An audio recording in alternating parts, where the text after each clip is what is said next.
Enclave B.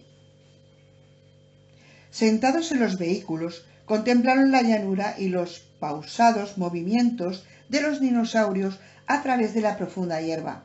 Oyeron el suave reclamo de los pico-pato. Las distintas manadas se desplazaban tranquilamente junto al río. Así pues, ¿cómo debemos interpretar esto?, preguntó Eddie. ¿La evolución pasó de largo por aquí? ¿Es uno de esos sitios donde se ha detenido el tiempo? Ni mucho menos, respondió Malcolm. Existe una explicación racional para lo que estamos viendo. Y vamos a... Un agudo zumbido intermitente sonó de pronto en el salpicadero. En el mapa del GPS se superpuso una retícula azul y en ella empezó a destellar una marca triangular donde se leía LEEVN. ¿Es él?, exclamó Eddie. ¿Hemos dado con ese hijo de puta? ¿Lo captas?, dijo Thor. Es muy débil. No hay problema. La señal llega con potencia suficiente para transmitir el rótulo de identificación. Es Levin, sin duda. Por lo visto, proviene de ese valle. Puso en marcha el Explorer y prosiguió traqueteando por el camino. Vamos allá. Quiero salir de aquí cuanto antes, maldita sea. Accionando un interruptor, Thor encendió el motor eléctrico de la caravana, escuchando el apagado tableteo de la bomba de vacío y el leve gemido de la transmisión automática. Puso la caravana en movimiento y siguió al Explorer. La implacable selva volvió a envolverlos, cerrada y sofocante. Las copas de los árboles impedían casi por completo el paso del sol. Conforme avanzaban, el zumbido se hizo irregular. Thor miró el monitor y vio que el triángulo de luz se desvanecía por momentos. ¿Lo perdemos, Eddie?, advirtió Thor. Da igual, contestó Eddie. Ahora lo tenemos localizado y podemos ir derechos hacia él. En realidad, debe de estar más adelante en este mismo camino, pasado ese puesto de guardia o lo que sea. Thor miró al frente por encima del Explorer y vio una estructura de hormigón y una barrera de acero inclinada. Ciertamente parecía un puesto de guardia. Se hallaba en un estado ruinoso y cubierto de enredaderas. Siguieron sin detenerse y entraron en una carretera asfaltada. Se notaba claramente que en otro tiempo se habían talado unos 5 metros de selva a cada lado. No tardaron en llegar a un segundo puesto de guardia y un segundo control. Durante otros 100 metros la carretera seguía trazando una gradual curva sobre la cresta de la montaña. La vegetación circundante era menos densa y por entre los claros Thor vio cobertizos de madera, todos del mismo color verde. Parecían destinados a albergar material. Tenía la sensación de estar entrando en un amplio complejo. De pronto, tras un recodo, el complejo entero se mostró ante ellos. Se hallaban más abajo, a medio kilómetro de distancia. ¿Qué demonios es eso?, preguntó Eddie. Thor miró ante sí asombrado. En el centro del claro vio el tejado plano de un enorme edificio. Abarcaba una especie de varias hectáreas, equivalente poco más o menos a 2 campos de fútbol. Más allá del inmenso edificio había una sólida construcción de tejado metálico con el aspecto funcional de una central eléctrica. Por si realmente lo era, por sus dimensiones habría podido abastecer a todo un pueblo. En el extremo más alejado del edificio principal, Thor divisó muelles de carga y descarga y una zona de maniobra para camiones. A la derecha, parcialmente oculta por la vegetación, se extendía una serie de pequeñas estructuras que parecían cabañas, aunque a aquella distancia era difícil precisarlo. El complejo presentaba el aspecto utilitario de un polígono industrial o una planta de producción. Arrugó la frente, buscando una explicación a lo que veía. ¿Sabes qué es eso?, preguntó. Sí, contestó Malcolm, asintiendo lentamente con la cabeza. Lo que empezaba a sospechar que encontraríamos. ¿Sí? Es una planta manufacturera, explicó Malcolm, una especie de fábrica. Pero es enorme, observó Thor. Sí, cominó Malcolm. No podía ser de otro modo. Aún recibo la señal de Levin, avisó Eddie por la radio. ¿Y a que no adivinan de dónde viene? Del interior de ese edificio. Descendieron con los vehículos y atravesaron el pórtico medio hundido que daba acceso al recinto. Era una construcción moderna, de hormigón y cristal, pero la selva la había invadido desde hacía tiempo. Colgaban enredaderas del tejado. Había muchos cristales rotos y brotaban helechos en las grietas de los muros. Eddie, llamó Thor, ¿recibes la señal? Sí, dentro. ¿Qué hacemos? Vamos a establecer aquí el campamento base, ordenó Thor, señalando hacia un campo situado a unos 500 metros a su izquierda, que aparentemente había sido en otro tiempo una amplia franja de césped. La selva aún no lo había vuelto a ocupar, así que el sol llegaría bien a los fotovoltaicos. Después iremos a echar un vistazo. Eddie estacionó el Explorer, dejándolo orientado en dirección a la salida. Thor maniobró con las caravanas hasta colocarlas junto al otro vehículo y apagó el motor. A continuación salió al aire caliente e inmóvil de la mañana. Malcolm bajó también y se quedó a su lado. Allí, en el centro de la isla, solo el zumbido de los insectos rompían el profundo silencio. Eddie se acercó, dándose una palmada en la mejilla. Un sitio precioso, ¿eh?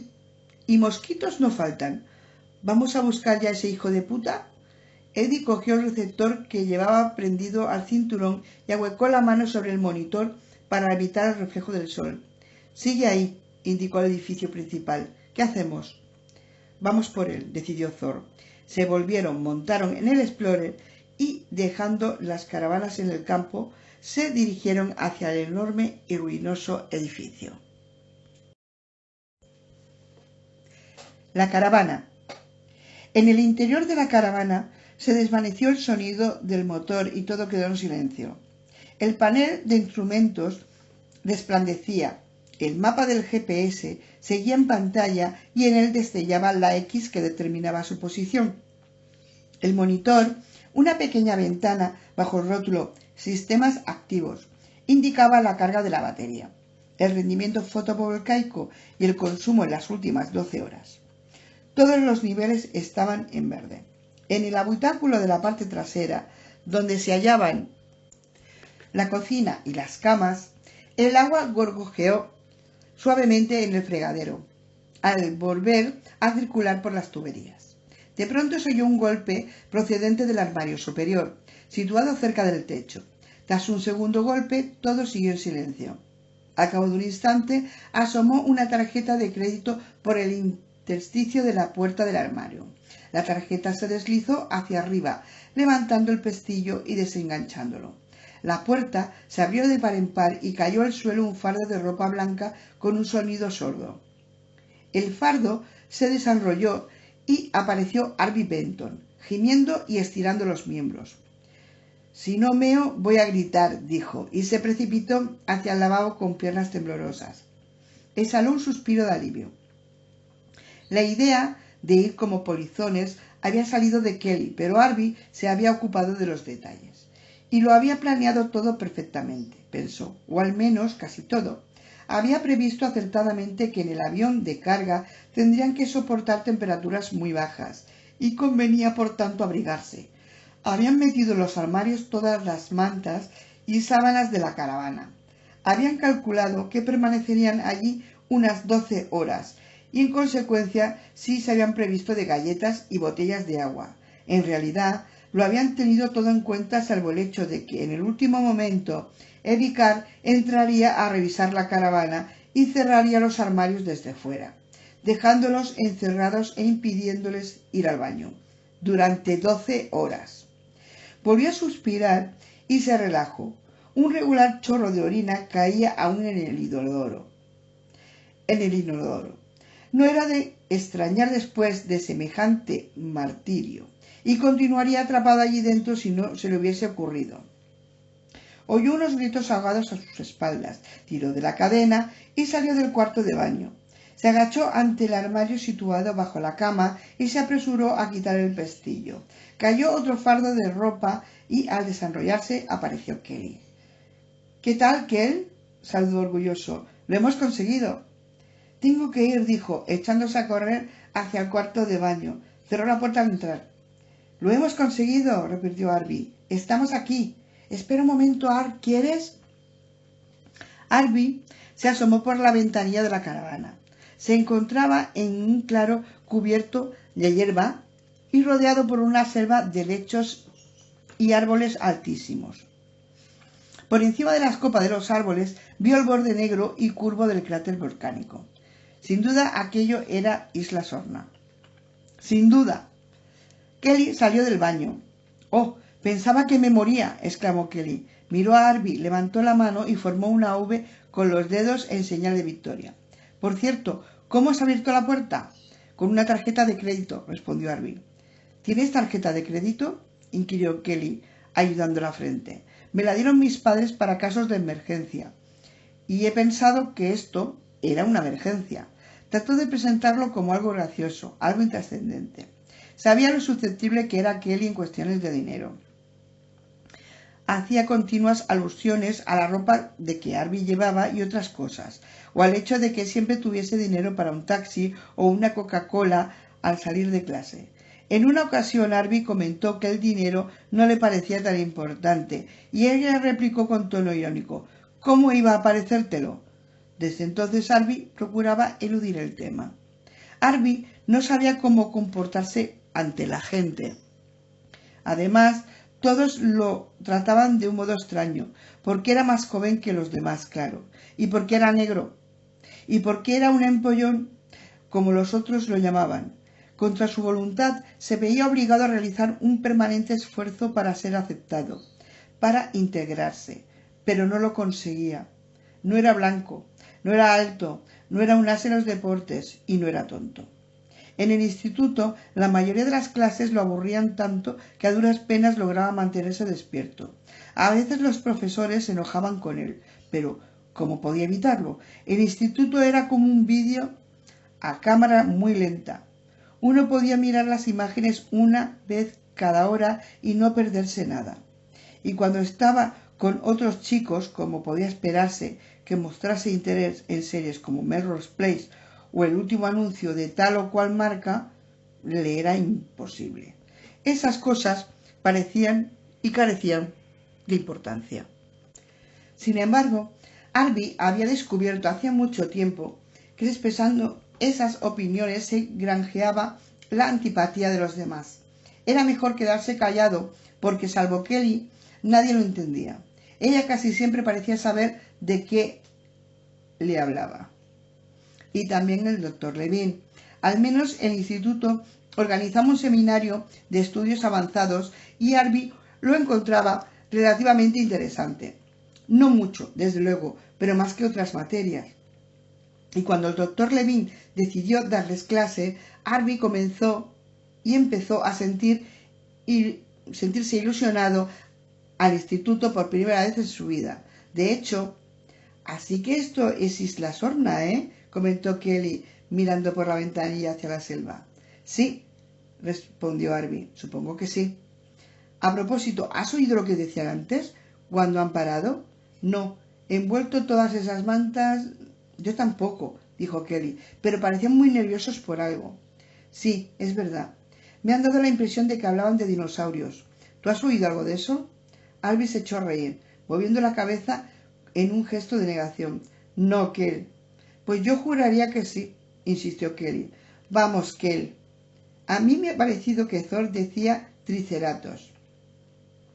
Kelly reprobó a Arby. Los dinosaurios se extinguieron hace 65 millones de años.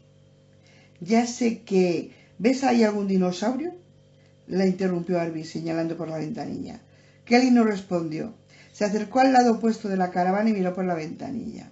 Vio desaparecer a Thor, Malcolm y a Eddie en el edificio principal.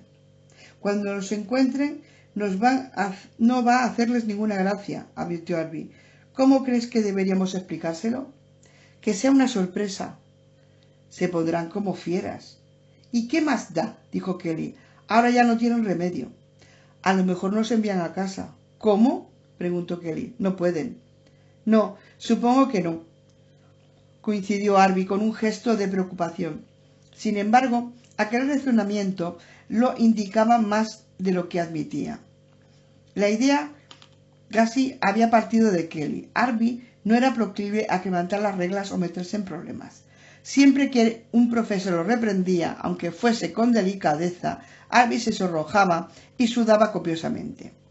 Y durante las últimas 12 horas no había dejado de pensar en la posible reacción de Thor y los otros. Mira, propuso Kelly, hemos venido a colaborar en la búsqueda de nuestro amigo, el doctor Levine. ¿Y eso es todo? Ya hemos ayudado antes al doctor Thor. Sí, titubeó Arby. ¿Y podemos serles útiles otra vez? Quizá.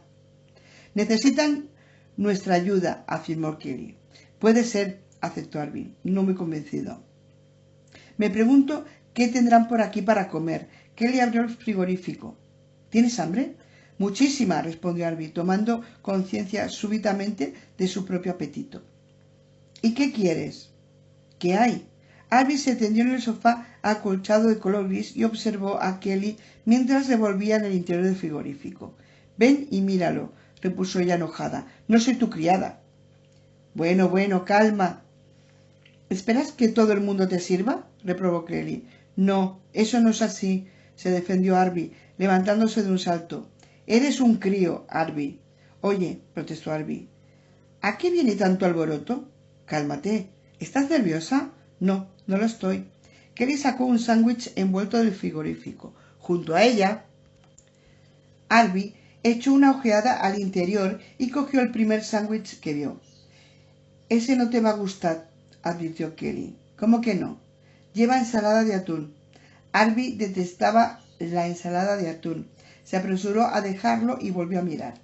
Ese de la izquierda es de pavo, informó Kelly. Gracias, dijo Arby tras sacar el sándwich de pavo. De nada. Kelly se sentó en el sofá, se desenvolvió su sándwich y lo devoró con avidez. Pues al menos he conseguido que ahora estemos aquí, se justificó Arby. Retiró con cuidado el plástico del sándwich, lo plegó pulcramente y lo dejó a un lado. Sí, eso es verdad, lo reconozco, ahí has estado bien. Arby saboreó el sándwich, pensó en la vida había aprobado algo tan exquisito. Sabía mejor incluso que los sándwiches de pavo que le preparaba su madre. Al acordarse de su madre sintió remordimientos. Era ginecóloga y muy hermosa. Llevaba una vida muy ajetreada y pasaba poco tiempo en casa, pero cuando la veía la notaba siempre tranquila, y a su lado Arby se contagiaba de su serenidad. Tenían una relación muy especial, él y su madre. Sin embargo, últimamente a veces ella parecía desconcertada por lo mucho que Arby sabía. Una noche Arby entró en su despacho y la encontró repasando unos artículos de una revista sobre los niveles de progesterona y la FSH. Arby examinó por encima de su hombro las columnas de números y le sugirió que aplicase una ecuación no lineal para analizar los datos. Ella le lanzó una mirada extraña, una mirada distante y pensativa, y en ese momento Arby experimentó una sensación. Voy a coger otro, anunció Kelly, volviendo al frigorífico. Regresó con 2 sándwiches, uno en cada mano. ¿Crees que habrá suficiente comida? Preguntó Arby. ¿Qué más da? Me muero de hambre, repuso Kelly, arrancando el envoltorio del primer sándwich. Quizás no deberíamos comer. Si vas a preocuparte por todo de esa manera, mejor sería que no hubiésemos quedado en casa. Arby decidió que Kelly tenía razón. Con sorpresa advirtió que él mismo se había terminado su sándwich y cogió el otro que le ofrecía Kelly. Kelly comía y miraba por la ventanilla. Me pregunto qué será ese edificio en el que han entrado, comentó Kelly. Parece abandonado. Sí, y desde hace años. ¿Por qué habrán construido un edificio tan grande aquí, en una isla despoblada de Costa Rica? Tal vez realizaban alguna actividad secreta, aventuró Arby. O peligrosa, añadió Kelly. Sí, o eso, advirtió Arby. La idea de peligro resultaba a la vez estimulante y estremecedora. Se sintió lejos de casa. ¿Qué estarán haciendo? Kelly, todavía comiendo, se levantó y fue a mirar por la ventanilla. Desde luego es grande. El edificio es grande. ¿Y eso? ¡Qué raro! ¿Qué? Inquirió Arby. Fíjate ahí fuera. El edificio está muy descuidado, como si no se utilizase desde hace muchos años. Y este campo lo mismo. La hierba se ve muy crecida. Sí.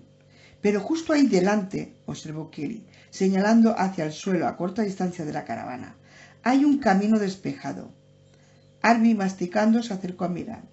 Efectivamente, a unos metros de la caravana, la hierba parecía pisoteada y amarillenta. En muchos puntos quedaba a la vista la tierra desnuda.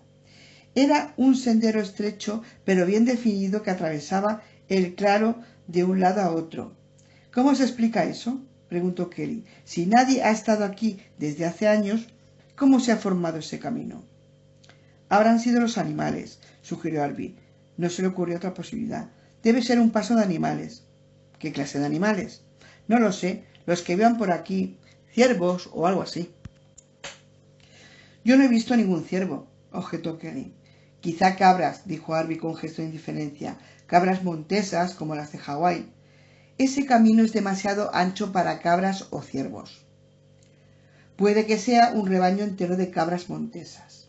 Demasiado ancho, repitió Kelly, encogiéndose de hombros. Se apartó de la ventanilla y volvió al frigorífico. Quizá hay algo de postre. Al mencionar Kelly el postre, Arby se acordó de repente de una cosa. Se acercó a la cama, se subió y buscó algo dentro del armario superior. ¿Qué haces?, preguntó Kelly. Revisa la mochila. ¿Para qué? Creo que me he olvidado el cepillo de dientes. ¿Y qué?, insistió Kelly. No podré lavarme los dientes. ¿Y eso qué más da? Siempre me lavo los dientes. Sé más aventurero, instó Kelly. Vive un poco la vida. Arby lanzó un suspiro. Quizá el doctor Thor haya traído uno de más. Bajó de la cama y se sentó en el sofá junto a Kelly, que tenía los brazos cruzados y movía la cabeza con un gesto de desolación. ¿No hay postre? Nada, ni siquiera un yogur helado, se lamentó Kelly. Estos adultos nunca piensan en nada. Sí, eso es verdad. Arby bostezó. Hacía calor en la caravana. Estaba adormilado, acurrucado en el armario durante las últimas 12 horas. Aterrizó y, anquilosado, no había conseguido pegar ojo. De pronto lo invadió el cansancio. Miró a Kelly y vio que ella también bostezaba. ¿Salimos?, propuso Kelly. A ver si así nos despejamos. Será mejor que esperemos en la caravana. Si me quedo aquí, acabaré durmiéndome, dijo Kelly. Arby se encogió de hombros. El sueño le vencía por momentos. Se levantó y fue a echarse en la cama junto a la ventanilla. Kelly lo siguió. Yo no pienso dormirme, protestó ella. Como quieras, Kelly. Le pesaban los párpados y se dio cuenta de que no podía mantenerlos abiertos. Pero quizá... Kelly bostezó otra vez. Quizá me tome un momento. Arby vio que Kelly se acostaba en la cama de al lado opuesto. A continuación cerró los ojos y se quedó dormido de inmediato. Soñó que se hallaba de nuevo en el avión, notando el suave balanceo y oyendo el rumor grave de los motores. Durmió con un sueño ligero y en una ocasión se despertó por un instante convencido de que la caravana se balanceaba lentamente y que del exterior llegaba un suave rumor. No obstante, volvió a dormirse enseguida y esta vez soñó con dinosaurios, los dinosaurios de Kelly, y en su duermevela aparecieron dos animales, tan grandes que por la ventanilla no veían sus cabezas sino únicamente sus patas escamosas, mientras desfilaban con pesados pasos junto a la caravana. Pero en su sueño el segundo animal se detenía y, movido por la curiosidad, acercaba la enorme cabeza a la ventanilla. Y Arby se daba cuenta de que tenía ante sí la descomunal testa de un Tyrannosaurus Rex, con las mandíbulas abiertas y los dientes brillando al sol. Y en un sueño lo observaba todo con calma y seguía durmiendo.